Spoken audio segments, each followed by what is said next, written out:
আমেরিকাতে চলছে এখন সামার, আর এই সামারে 10 থেকে 12 সপ্তাহের দীর্ঘ একটা ছুটি কাটিয়ে থাকে সবাই। আর এই সামারে ভ্যাকেশন কাটাতে পরিবার নিয়ে অনেকেই সি বিচ, পার্ক বা বিভিন্ন স্টেটে ভ্রমণ করে থাকেন। আর এই সামারে নিউ ইয়র্ক সিটি থেকে মাত্র 1 থেকে 1.5 ঘন্টা ড্রাইভ করে চলে যেতে পারেন অসাধারণ এই সুন্দর প্লেসটিতে। সুন্দর এই প্লেসটির প্রবেশ মূল্য জনপ্রতি $10 করে। পার্কটি ওয়েস্টার কাউন্টিতে অবস্থিত। যে কোনো হলিডেতে ছুটি এনজয় করতে অথবা পিকনিক করার জন্য এটি একটি দারুণ প্লেস। পার্কটিতে প্রবেশ করতেই ঝর্ণার সুন্দর সাউন্ড কানে ভেসে আসবে।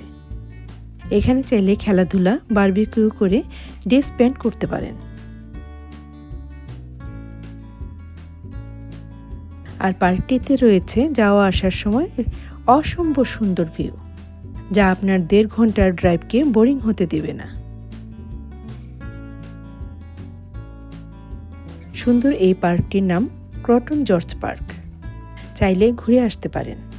কিছুক্ষণের জন্য হলেও হারিয়ে যাবেন সুন্দর এই পার্কটির অসাধারণ সৌন্দর্যে।